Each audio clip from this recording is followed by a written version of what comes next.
안녕하세요. 생숙방장입니다. 이번 강의는 생활형 숙박시설 투자 비법 중에서도 관광 수익형 생숙과 서울형 생숙을 비교했는데요. 사실 제 책은 관광 수익형 생숙에 초점이 맞춰져 있어요. 왜냐하면 당시만 해도 생숙이 수도권 서울에 많이 분양이 안 됐거든요. 그런데 제가 이번에 서울형 생숙에 대해서 많은 관심을 갖고 투자 분석을 했습니다. 그 결과 제가 놀랄 정도로 많은 투자 가치가 있다고 판단이 됐어요. 그런데 세월형 생숙만 가지고 설명을 할 수가 없어서 제가 관광 수익형 생숙과 같이 비교해서 설명을 드릴 건데요. 각각 물건은 장점과 단점이 명확합니다. 그래서 한번 제 강의를 들어보시고 어떤 생숙이 나한테 가장 잘 맞는지 파악을 하시길 바라고, 그리고 서울 쪽에 생숙을 분양하시려는 분들은 제 강의를 꼭 보셔야 돼요. 그래서 이 생숙은 투자할 수 있구나, 이 생숙은 투자하면 안 되구나 판단할 수 있을 겁니다. 자, 그러면 강의를 시작하도록 하겠습니다. 인트로 말씀드릴게요. 저는 이제 생숙 투자자고요. 전문 부동산 투자자는 아니에요. 저도 생숙을 이제 현금으로 만들려고 투자를 했고 지금도 생숙을 운영하고 있습니다. 그리고 누구도 하지 말라고 만류했던 생숙 투자를 통해서 많은 경험과 노하우를 축적했고 그 결과를 바탕으로 책도 출간했습니다. 아무도 몰랐던 생숙 투자 비밀에 대해서 알려드리려고 합니다. 라는 말을 사실 서두에 좀 하고 싶었어요. 그래서 빼먹지 않게 이 슬라이드를 집어넣습니다. 자, 목차 볼게요. 지금 생숙에 투자하는 게 맞는 것인가? 많이 궁금하시죠? 일단 생숙 자체라는 거에 대해서 아직도 굉장히 의구심을 갖는 분도 많으시고, 그리고 두 번째, 금리 상승기잖아요. 그래서 부동산에 과연 영향을 줄까, 생숙에도 영향을 미치지 않을까라고 많이 고민을 하실 거예요. 그래서 1, 2번 제가 묶어서 설명드릴 거고요.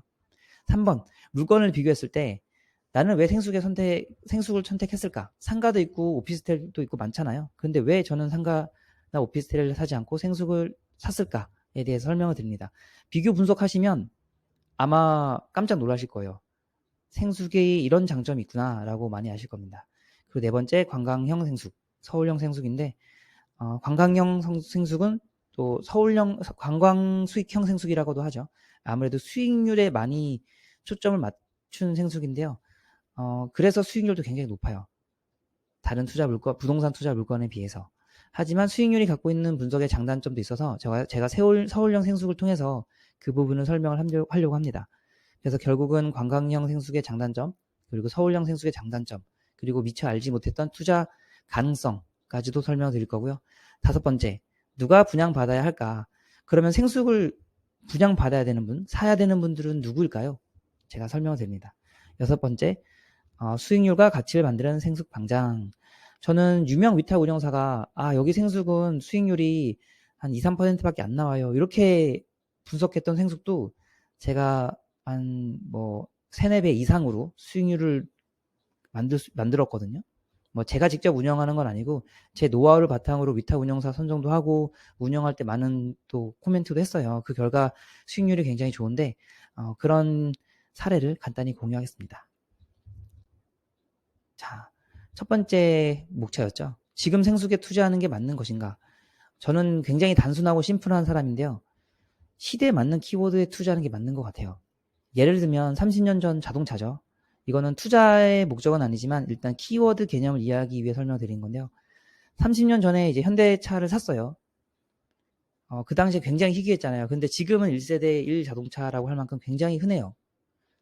그만큼 트렌드가 이제 초창기, 그리고 발전 성숙 단계, 그리고 마지막 호황기까지 이렇게 넘어가는데, 마찬가지로 생숙은 지금 아직 시장 형성이 안 돼 있어요.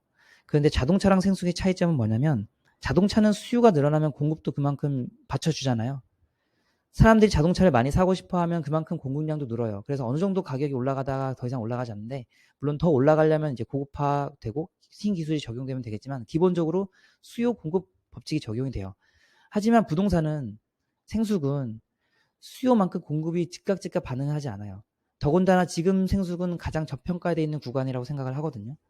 왜냐하면 여행 여가는 삶의 일부가 됐어요. 그리고 주 4일제도 확산됐고, 미국, 일본, 독일은 이미 주 4일제 근무를 본격 도입하고 있고요. 물론 저기 나라에도 여기에 대해서 많은 논란이 있지만 40시간에서 32시간으로 근무 시간을 줄이려는 법안도 이미 발의가 됐어요. 아마 옥신각신하면서 결국에는 근무 시간이 점점점 줄어드는 그런 모습을 띌 것 같고요. 아이슬란드, 여기도 선진국이라고 생각해도 돼요. 2015년부터 이미 주 4일제를 정착하고 있는데 굉장하죠. 벌써 7년 전에 이 주 4일제를 정착하고 있다는 게. 대한민국에서도 에듀윌, 뭐 카카오 게임즈 등 많은 큰 회사들이 주유 사일제를 실시하고 있고요. 다들 아시는 회사들이잖아요. 앞으로 이런 주유 사일제가 많이 확산되면서 국내에서 여행하려는 수요도 많아질 겁니다. 물론 해외 관련 여행 수요도 많아지겠지만 국내 여행자들, 해외 여행자들 전부 다 서로 왔다 갔다 하면서 해외 여행을 합니다. 그렇기 때문에 여행 시장의 어떤 파이가 증가할 수 있는 아주 큰 그런 과정 중에 하나라고 생각해서 이 과정 속에서 생숙 투자, 국내 생숙 투자하는 게 가장 안정적이라고 저는 생각을 합니다. 뭐 베트남 투자하시고 뭐 인도네시아 투자하시고 이렇게 하시는 분도 많지만 이번 팬데믹을 겪으면서 자금도 묶이고 거래도 안 되게 다 묶였잖아요. 그래서 부동산 투자하는 것만큼은 국내에 있는 생숙에 투자하는 게 가장 안정적이라고 생각을 합니다. 금리 상승 부동산 시장에 영향을 줄까요? 실제 데이터를 분석해서 지금까지 좀 파악을 했는데요. 이제 한국은행 기준금리 및 그리고 주요 단지 시세예요. 제가 이제 압구정, 반포, 대치 요 세 단지를 찝어서 아파트 거래 가격을 분석을 했는데 분석 결과 기간이랑 인상 인하율 기준으로 봤을 때는 아래로 추격할 수 있어요. 한번 볼게요. 1년 동안 인상률이 1%에서 3% 변동되는 건 부동산 가격에 영향을 주지 않아요. 그래서 지금 당장 단기적으로 금리가 막 급상승하고 해도 부동산 가격에 영향을 주지 않아요. 상승뿐만 아니라 인하율도 마찬가지예요. 1년 동안 금리가 기준금리가 3% 이상 또는 3% 가까이 하락해도 부동산 가격에 영향을 주진 않아요. 대신에 2년 이상 1% 이상의 금리 인상 시 오히려 부동산 가격이 좀 상승하는 모양새를 띠고 있는데요. 일반적인 상식과는 조금 다르죠. 금리를 막 움직여도 1년 동안은 영향 없다가 2년째 올리면 그게 그때부터 또 부동산 가격 상승이 된다? 많은 이유가 있습니다. 제가 여기에 대해서 설명하는 것도 한 30분 걸리기 때문에 간단히만 넘어갈 텐데요. 자, 그러면은 2년 연속 0.5%씩 금리를 하락하면은 그때는 오히려 부동산 가격이 하락할 수 있는 어떤 유발점을 만들어줄 수 있습니다. 그리고 3년째 금리 하락은 부동산 가격 바닥이다. 그리고 5년째 연속 5년 연속 금리 하락이 되면은 부동산 가격 대폭등 시그널입니다. 이거 뭐죠? 그냥 갖고 있으면 어쨌든 오른다는 거예요. 실증 데이터를 갖고 분석했기 때문에 2004년도부터 2021년도까지 금리랑 시장 환경 추세를 분석했고 물론 그 전에도 다른 분석을 도출할 수 있지만 데이터가 생각보다 많이 없더라고요. 제가 한국은행 통계 시스템이랑 국민은행을 참고했는데 데이터가 좀 부족해서 일단 가장 많이 확보된 데이터를 기준으로 분석을 했습니다. 물론 그 이후 전에도 다른 데이터가 있을 수 있겠지만 그래도 최근 15년 사례를 보고 하는 게 분석하는 게 가장 적합하다고 생각합니다. 자, 그래서 나는 왜 생수를 선택했을까? 앞에 슬라이드에서 잠깐 말씀드렸지만 금리 상승으로 인해서 내가 부동산을 살 것인가 말 것인가에 대해서 크게 영향을 주진 않다라는 게 제 결론입니다. 결국에는 의지의 문제입니다. 물론 부동산이 많아서 다주택자들 한 뭐 4채, 5채, 10채 이렇게 갖고 계시는 분은 리스크 차원에서 고민을 하셔야겠지만 그게 아니라면 무주택자시거나 또는 한 채, 두 채 갖고 계신 분은 크게 상관이 없을 거라고 생각을 합니다. 그럼 나는 왜 생수를 선택했을까? 상가랑 한번 비교해 볼까요? 제가 책에 별도의 챕터로 설명을 했어요. 그만큼 생수의 강점이 훨씬 더 큰데요. 일단은 몇 개 좀 뽑아보면 첫째, 편해요. 운영하기 정말 편합니다. 위탁 운영 에이전시가 모든 걸 다 운영해줘요. 저는 그냥 매달 통장에 찍히는 수익금만 확인하면 돼요. 통장에 찍히는 수익금이 적은 날에는 기분이 조금 안 좋고 그땐 전화해가지고서 열심히 해라 라고 좀 격려도 하고 통장에 수익금이 많이 찍힌 날에는 굉장히 기분이 좋아요. 아무래도 여름 성수기 때가 제일 많이 수익금이 입금이 되고요. 그때는 진짜 통장에 되게 여유 있어요. 기분 너무 좋아요. 그래서 좀 편하게 내가 돈 벌려고 투자하는 거잖아요. 그래서 생수기 유리하다고 생각을 합니다. 반면에 상가는 이게 월세 혹시 상가 갖고 계신 분도 있으실 텐데요. 제 날짜에 월세 입금하는 비율이 10명 중에 한두 명 될까요? 나머지는 조금 늦거나 항상 좀 바뀌어요. 근데 임대인 입장에서는 정해진 월세 입금 날에 월세가 입금되지 않으면 굉장히 불안하고 답답하고 막 별의별 생각이 다 들거든요. 그런데 생수군 아무래도 법인과 이렇게 계약을 맺었기 때문에 정해진 입금 날에 따박따박 입금이 돼요. 금액이 조금 변동이 될 수 있지만 기본적으로 수익률이 높기 때문에 굉장히 만족을 하고 있고요. 이렇게 운영도 편하고 돈입금 받는 날짜도 제깍제깍 지키기 때문에 생수금 상가에 비해서 굉장히 좋다고 생각합니다. 둘째, 숙박객과의 분쟁이 없다. 임차인들과의 분쟁은 많이 있어요. 우리가 집을 임대해 주더라도 세입자 간의 분쟁은 있잖아요. 정말 진짜 한 열흘 정도 말할 분량이 될 만큼 굉장한 분쟁 사례가 많은데, 일단 생숙 같은 경우는 숙박객과의 분쟁이 없어요. 왜냐하면 위탁운영 에이전시가 알아서 다 응대하고 관리하고 해결해줘요.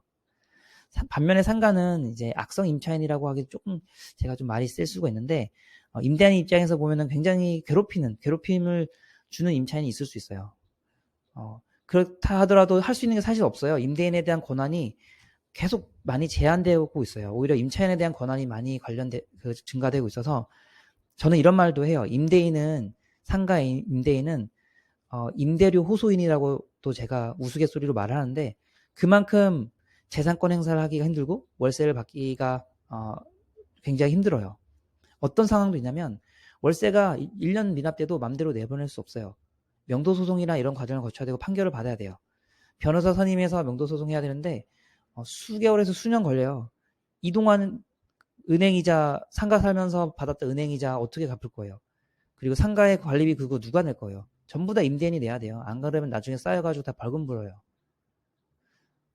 굉장히 속상해요. 그래서 상가 투자하신 분들 중에 이런 말도 있어요. 상가 투자 잘못하면 상가집 된다.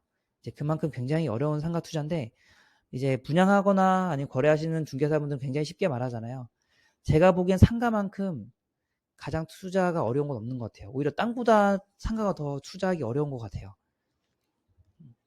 상가 투자에 대해서 많은 고민을 해보시고, 이런 고민을 해결할 수 있는 건 저는 생숙이라고 생각을 합니다. 자, 셋째, 리스크가 적다. 상가는 임차인을 못 구하면 예약률이 0%예요.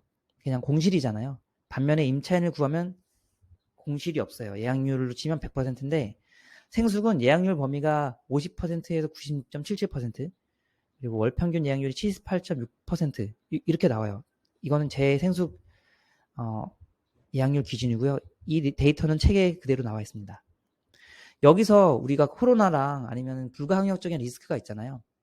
그럼에도 불구하고 어느 정도 예약률이 나와요. 서울의 생숙 예약률이 아무리 낮다고 해도 직접적인 생숙 예약률이 아니지만 호텔 업계에 있는 호텔 예약률을 봤을 때 2020년 기준으로 그래도 39.6% 가까이 그렇게 정도 나왔던 것 같아요. 반면에 임차인을 못 구하는 상가 같은 경우는 그냥 예약률이 0%거든요. 어떤 게 더 리스크 있는 투자 물건이라고 생각을 하세요?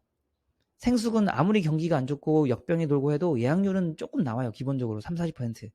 물론 50% 이상 돼야지만 어느 정도 수익이나 마진 나오는 구간인데, 그럼에도 불구하고 돈이 나오기 때문에 아예 막 쫀쫀 굶으면서 손가락 빨면서 은행이자 못 내고 관리비 못 내고 이럴 리스크는 적어요. 자, 예약률만 봤을 때 상가랑 생숙 중에 어떤 게 더 리스크가 적을까요? 사실 도박이나 리스크 있는 투자 물건 좋아하시는 분들은 상가를 선호할 수 있어요. 0% 아니면 100%니까. 그런데 저 같은 일반 평범한 투자자들은 0%를 용납할 수 없어요. 굉장히 힘들어지거든요. 그렇기 때문에 상가보다는 생숙이 예약률 측면에서 훨씬 더 안전하다고 생각할 수 있고요. 비용도 상가 투자하는 것보다 생숙이 훨씬 더 적어요. 생숙은 진짜 몇 천만 원에서부터 아무리 비싸도 5주가 안 넘을걸요, 정말. 심지어 서울 생숙도 제가 이번에 분양한 거 보니까 4억대, 5억대 이렇게 하더라고요. 원룸 기준으로. 반면에 상가는 돈 좀 벌려고 하면은 한 10억 이상 투자해야 되지 않을까요? 네, 물건을 잘 보셔야겠지만 서울에서 기준으로 봤을 때.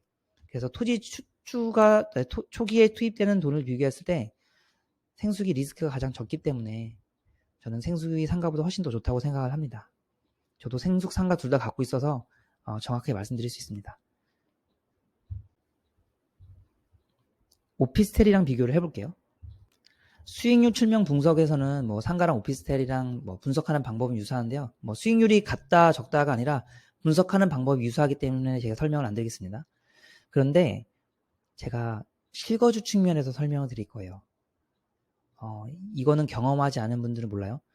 제가 서울 시내 생숙에서 실제 1년간 거주해 봤어요. 물론 그때는 생숙인지 몰랐어요. 호텔에서도 이렇게 전세로도 하고 월세로도 한다고 하길래 저는 장기 투숙 개념으로 이해했는데 막상 지내다 보니까는 호텔과는 약간 좀 별도로 운영이 되더라고요. 나중에 알았어요. 사실 최근에 알았어요. 가만 생각해 보니까 그게 생숙이더라고요. 거의 초창기 서울형 생숙인데 제가 거기서 거주했던 경험과 그리고 요즘에 분양되는 서울형 생숙에 대해서도 같이 설명을 드릴 건데요. 자, 오피스텔이랑 비교를 해볼게요. 생숙은요, 딱 들어가면 호텔이에요, 진짜. 요즘 서울에 있는 생숙들 분양하는 거 보면 완전 고급 호텔 같아요. 고급스러운 뭐 샹들레라고 하나요? 위에 이렇게 반짝반짝거리는 조명에 차분하고 고급스러운 조명이 있어요. 반면에 오피스텔은 뭐 흰색, 회색 위주의 단색이고 형광등 또는 사각 LED 이렇게 되어 있는데 물론 고급화한 오피스텔 경우에는 생숙이랑 비슷해요. 호텔이랑 비슷해요. 로비도 그렇고 굉장히 비슷해요. 근데 분양가가 강남 기준으로 거의 1억, 전용 면적 기준으로 1억 4천, 1억 5천이에요. 굉장히 비싸죠. 그래서 생숙은 그런 고급화를 기본적으로 내포하기 있기 때문에 추가 고급화하지 않아도 돼요. 반면에 비용은 오피스텔보다 훨씬 더 저렴하다는 장점이 있습니다. 상주 직원을 분석해 볼게요. 생숙은 20, 30대 젊은 분들이 유니폼을 쫙 빼입고 이제 프론트에 있어가지고 숙박객들 그리고 거기 지내는 분들에게 응대를 하는데 반면에 오피스텔은 뭐 대부분 아시겠지만 대부분 제가 평균을 말씀드린 거예요. 이제 은퇴하신 60대 또는 70대 어르신들이 이제 유니폼 입고 이렇게 근무를 하고 계세요. 물론 그분들도 굉장히 말끔하고 깔끔하고 좋긴 한데 그래도 객관적으로 봤을 때 20, 30대 젊은 분이 입고 유니폼 입고 프런트에 계시는 거랑 아무래도 어르신들이 계신 거랑 느낌이 다르잖아요. 그렇기 때문에 상주 직원에서도 큰 차이가 난다고 생각합니다. 그리고 보안. 아무래도 젊은 분들이 프런트에 계시기 때문에 어떤 도움이 있을 때 즉각 요청할 수도 있고 그리고 젊은 분이 계시니까 좀 더 든든해요. 하지만 오피스텔은 이제 연로하신 어르신들이 뭐 많아봤자 한두 명 이렇게 경비로 계시잖아요. 그래서 그분들한테 직접적으로 도움을 요청하기도 굉장히 부담스럽고 그분들도 직접적으로 도움을 주기보다는 경찰에 신고해요. 근데 아시겠지만 이게 큰일이나 나쁜 일은 경찰 신고해서 오는 동안 이미 다 벌어져요. 다 끝난 뒤에 오면은 그게 무슨 의미가 있어요. 그렇기 때문에 보안 측면에서도 생숙이 굉장히 유리하다고 생각을 합니다. 거주하는 이유 생숙은 그래서 보안, 럭셔리한 거, 사생활 보장, 한 장소에서 생활 서비스, 뭐 청소 이런 것도 만약에 요청하시면 해줄 수 있거든요. 반면에 오피스텔은 기존에 빌라에서 살던 분들이 오피스텔로 많이 왔어요. 왜냐면 보안 때문에. 빌라보다는 확실히 오피스텔이 보안이 좋을 수 있어요. 물론 고급 빌라 같은 경우는 얘기가 다르겠지만요. 그래서 오피스텔은 보안 목적으로 이렇게 많이 젊은 여자분들이 오셨는데 생숙은 보안뿐만 아니라 그 이외에 추가적인 장점도 있어요. 만약에 부동산 보실 때 앞으로는 오피스텔도 보지만 생숙 또는 호텔 또 장기 투숙을 한다고 한번 살펴보세요. 그리고 오피스텔이랑 비교해 보시면 과연 거주 가치가 어디가 더 만족스러울지에 대해서도 분명히 느끼신 게 있으실 겁니다. 제가 실제 살아봐서 압니다. 자, 관광 수익형 생숙과 서울형 생숙 비교를 하겠습니다. 사실 제가 투자한 관광 수익형 생숙 같은 경우에는 물건이 동일하기 때문에 수익률로만 판단하면 됐거든요. 왜냐하면 수도권 외에 주로 위치하고 있고 수익률에 의해서 결정되는 거예요. 왜냐하면 월세 목적으로 투자한 거기 때문에 매매가가 상승해서 생숙 가격이 올라가는 게 좋고 그런 게 아니라 정말로 딱 월 현금을 만들려고 투자하신 분이 대부분이기 때문에 수익률 분석에 모든 게 초점이 맞춰져 있어요. 그런데 한번 생각해 볼게요. 만약에 수익률 2%랑 6%가 있어요. 그러면 어느 부동산 물건을 선택할 하려고 하세요? 모든 조건이 동일해요. 같은 지역이라면 6% 선택하겠지만 만약에 서울 지역이 2%예요. 그리고 강원도 지역이 6%예요. 그러면 수익률 외에도 다른 사항을 고려해야겠죠. 예, 당연하지 않을까요?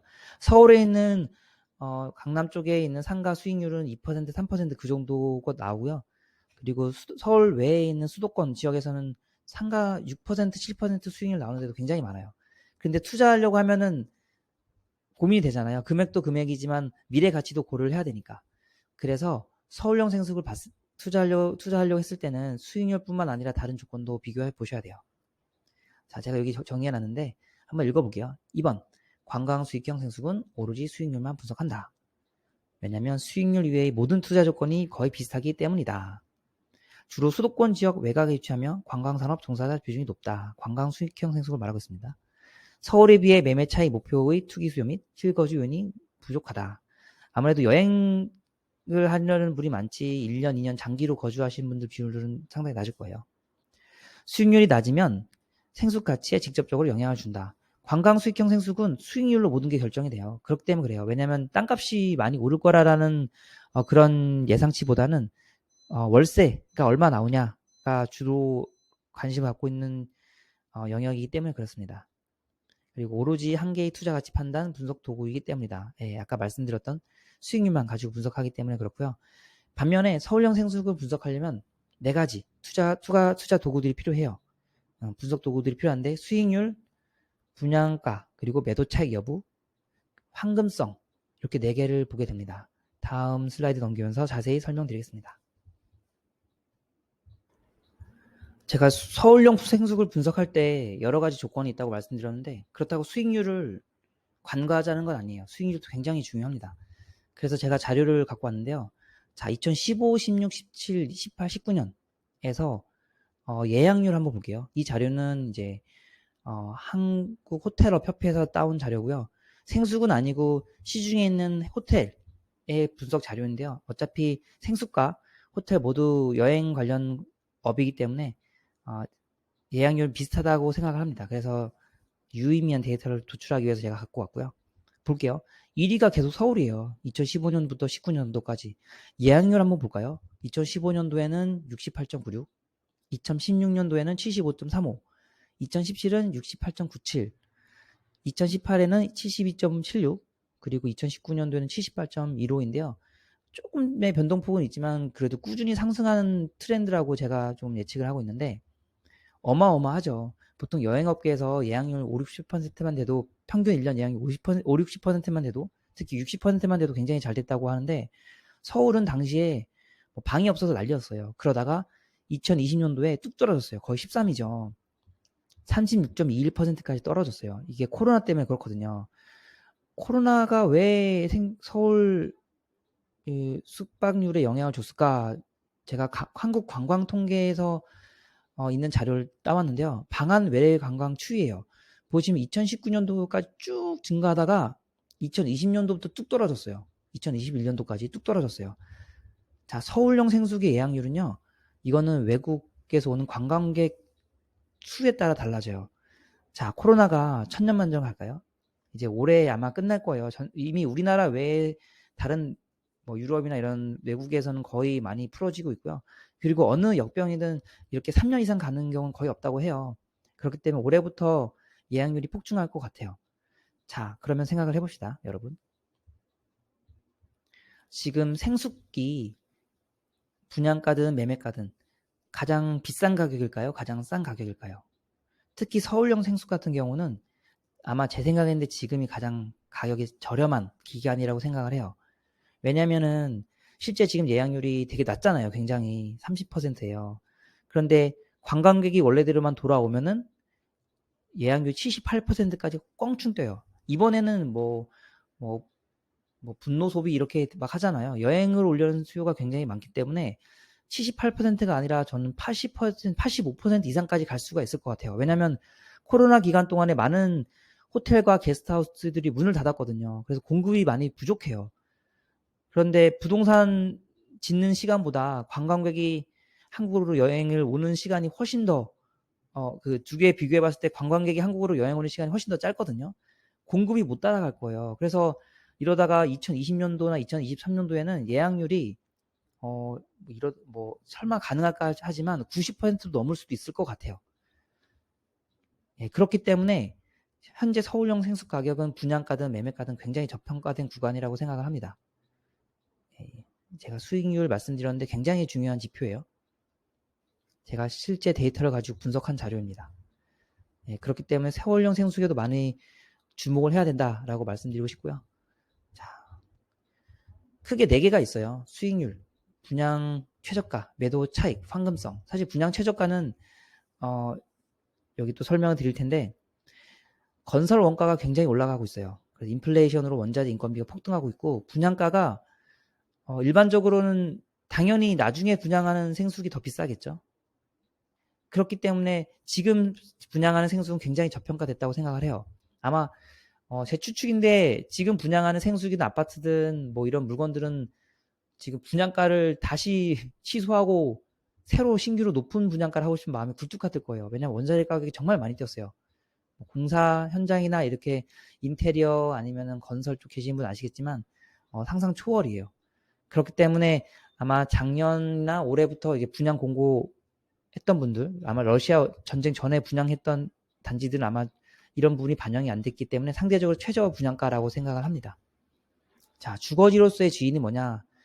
주거용 오피스텔. 이 부분은 3번에 대해서 말씀드릴게요. 자, 매도 차익인데 생수기 만약에 주거지로서의 지위를 가지면 어떻게 될까요?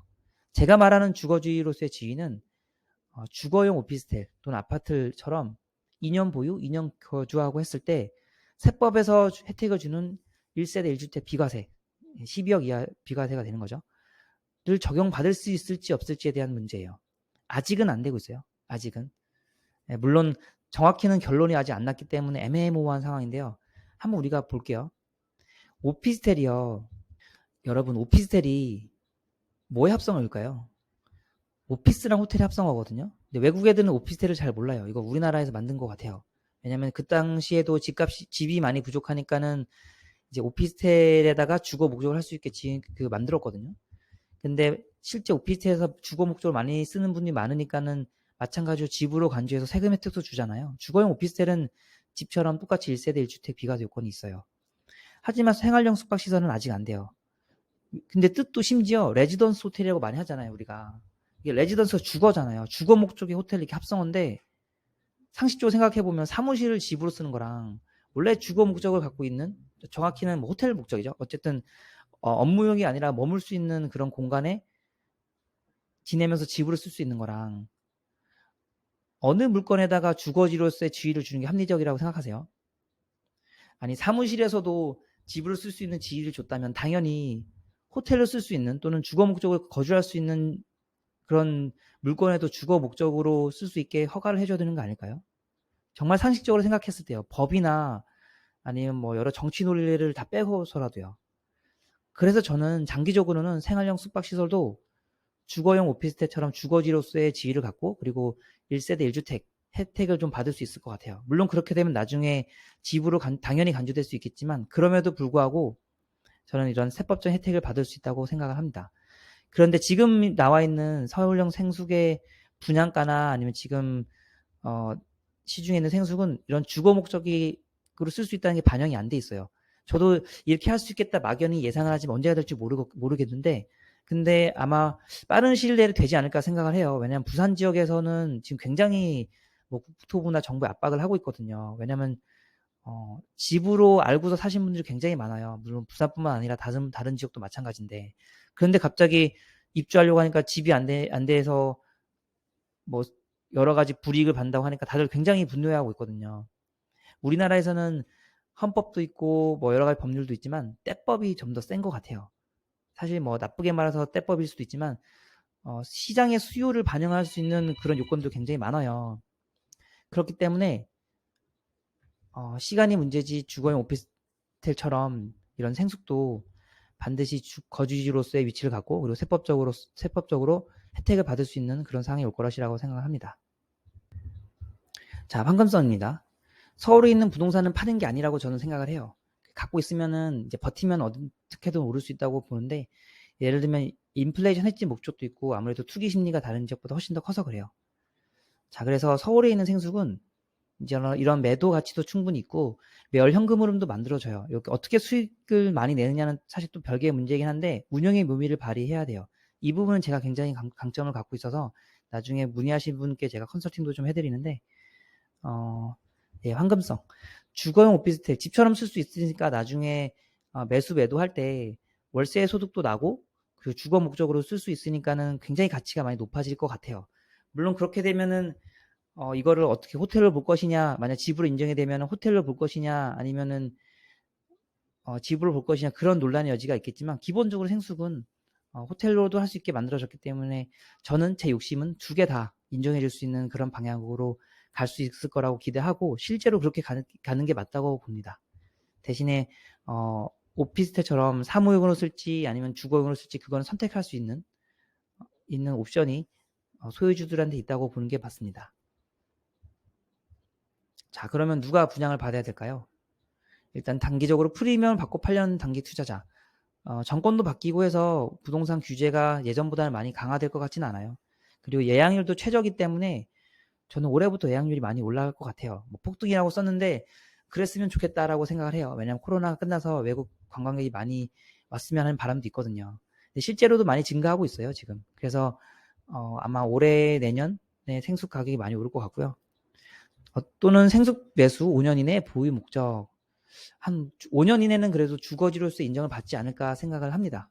왜냐하면 합리적으로 생각해 봤을 때 사무실을 집으로 쓰는 것보다는 그래도 호텔 또는 거주지로서의 거주 기능이 있는 그런 호텔을 집으로 인정해 주는 게 더 당연하다고 생각을 하거든요. 그래서 저는 5년 이내에 이게 될 것이라고 보고 순전히 제 개인적인 예측이에요. 더 길어질 수도 있어요.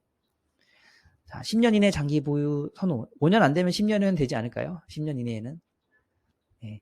생수구로 이제 지내려는 분들이 많을 거예요. 아직은 생수 물건이 서울에 많이 없어서 잘 모르는데 실제 살아보면 오피스텔이나 이제 빌라 가는 것보다는 특히 대학생, 직장인, 싱글들이 주로 거주하기 굉장히 편해요. 예, 그리고 어르신들도 거기 거주하시면 모든 편의시설이 다 되어 있거든요, 안에. 마치 주상복합의 축소판 플러스 호텔 기능까지 있다라고 제가 말씀을 드릴 수 있을 것 같아요. 그리고 70대 어르신들은 이제 주거 편의 또는 자기가 직접 거주하면 주거할 수도 있고 임대 수익 목적으로도 많은 매수가 들어올 거라고 예상을 하고 있습니다. 요즘에는 좀 빨라져가지고 요즘에는 뭐 파이어족 이런 용어들도 많잖아요. 20대부터 30대, 40대 분들도 현금 흐름을 만들기 위해 많이 지금 부동산 물건을 찾고 있는데 생수기 그 중에 하나의 숨겨진 답이라고 생각을 합니다. 자산 포트폴리오를 늘리려는 투자자, 뭐 아파트, 상가, 오피스텔 다 갖고 계신 분들 중에는 이제 새롭게 부동산 투자를 하고 싶은 분들이 많으세요. 생수는 비용적으로 상당히 부담이 덜하기 때문에 한 번쯤은 투자할 만하다라고 느끼는 분이 굉장히 많으신 것 같아요. 뭐 특히 서울 같은 경우는 아파트가 굉장히 비싸잖아요. 원룸 아파트만 해도 거의 12억 이렇게 거래되는 것도 제가 본 것 같은데 반면에 생수군 원룸은 아직은 서울에 있는 생수군 한 4억, 5억? 그 정도밖에 안 되는 것 같아요. 이게 물론 비싸다고 생각할 수 있겠지만 저는 다른 투자 물건과 미래 가치를 봤을 때는 그렇게 비싼 것 같지는 않습니다. 만약에 지금 똑같은 물건을 작년이나 올해 초에 분양가 아니라 이번에 다시 분양한다고 하면은 아마 원자재 가격 상승으로 인해서 분양가가 지금보다 원래 한 1.3배 이상 더 비싸야 되는 게 맞아요. 예, 그런데 아직 지금 분양하는 단지들 중에는 뭐 제가 직접적으로 잘 아는 단지 많지 않지만 아마 이런 건 반영이 안 돼 있어가지고 굉장히 속이 쓰리는 상황을 겪고 있을 것 같아요. 아마 분양사나 이런 시행사 측에서는. 자, 그리고 마지막 월세 소득을 높이기 위해 상가, 원룸, 오피스텔 투자를 고려하시는 분, 원룸 투자하시는 분들 그 세입자 항의도 많이 받고 해달라는 것도 많고 관리 운영하기 굉장히 힘드시잖아요. 그런 거를 만약에 외부 에이전시가 해준다고 하면 얼마나 편하시겠어요. 마찬가지로 상가 오피스텔 분들도 세입자랑과의 분쟁 가끔 뭐 해달라 이런 것들 일일이 다 신경 쓰기 싫고 그냥 월세만 받고 싶잖아요. 정해진 날짜에 밀리는 거 없이. 생수구이 그 답을 줍니다. 굉장히 편해요. 그래서 이렇게 투자를 하려고 고려하시는 분들 중에서는 생수도 한번 고려해 보라고 말씀드리고 싶습니다. 제 자랑 조금만 하면요. 자, 수익률과 가치를 만드는 생수방장이라고 제목을 잡았는데 제 생수 물건을 유명한 위탁 운영사에 의뢰를 했는데 좀 맡아주세요. 견적 좀 받을 수 있을까요? 수익성 어떻게 되나요? 라고 했더니만 한 2.99에 3.85%로 나왔어요. 그래서 굉장히 속이 상하더라고요. 그래서 제가 이제 다른 마음 맞는 분과 모아서 위탁 운영사를 좀 선정을 했고 라이트형 위탁 운영사를 선정을 했어요. 왜냐하면 수익성에 가장 초점을 맞춰줘야 되기 때문에 그 지역은 그런 라이트형이 가장 적합해요. 그래서 수익률을 한 8% 이상으로 이렇게 만들었고요. 굉장히 높죠. 그 당시에 코로나 있었을 때도 8%였어요. 코로나로 뭐 완전 다른 데는 다 문을 닫니, 뭐 망하니, 경영이 어렵니 이렇게 했는데 초호황기도 아니고 코로나가 한참 심할 때도 8%였어요. 100% 내 돈 대출 영어로 계산했을 때. 그리고 분양할 때도 거기 담당자분들이 예상하기 6%, 8%뭐 이렇게 예상했던 것 같은데 뭐 거의 그 이상 했고 예약률도 78%. 굉장히 높은 예약률이죠.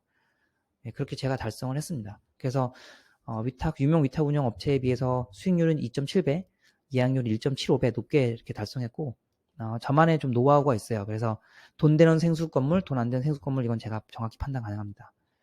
그렇게 했고 그리고 레버리지 효과 등 여러 가지 운영의 묘미를 발휘해서 제가 책에도 썼는데 첫 해년도 연수익률이 최대 501.66%. 부동산으로 이게 가능한가요? 생수에서는 가능해요. 왜냐하면 기본적으로 투자재는 초기 달금이 굉장히 적기 때문에 이렇게 높은 수익률을 달성할 수 있습니다. 관심 있으신 분은 제 책 보셔도 충분히 좋을 것 같고요. 자세히 설명해놨습니다. 책에서는. 그래서 강의는 여기까지로 제가 마치고요. 그리고 추가적으로 지금도 계속 제가 단체 컨설팅 강의도 하고 있고 그리고 개별 컨설팅도 문의 주시면 제가 해드리고 있어요. 물론 무료는 아니에요. 유료고요. 하지만 컨설팅이나 이런 강의에 비해서 상당히 많은 효과를 보실 수 있으실 거예요. 제 메일과 카페고요. 네, 유튜브도 운영하고 있습니다. 뭐 저도 사실 전문으로 이걸 부동산 투자 업을 하는 게 아니라 제 시간을 쪼개서 하고 있어요. 왜냐하면 생수의 컨셉상 원래 그게 맞거든요. 네, 본업이 있으면서 부수입으로 생수로 돈 벌기. 마찬가지로 그렇기 때문에 제가 생수에 대한 컨설팅을 할 때도 제 본업이 있는 상태에서 이렇게 하려고 해요. 이거를 메인으로 배우고 싶지 않거든요. 원래 생수 컨셉이 그렇습니다. 하지만 제가 그 누구보다도 생수에 대해서 잘 알 수 있고 그리고 어떻게 생수 건물을 잘 운영해서 돈을 벌게 하는지 그리고 과거에는 생수 건물에서 많이 적자가 나더라도 제 컨설팅을 통해서 이렇게 흑자가 날 수 있구나 라는 방법도 알려드립니다. 그래서 많은 관심 부탁드리고요. 오늘 강의는 여기까지 마치겠습니다. 궁금한 분은 메일이나 또는 카페 오셔서 글 남기면 제가 다 답변해 드립니다. 감사합니다.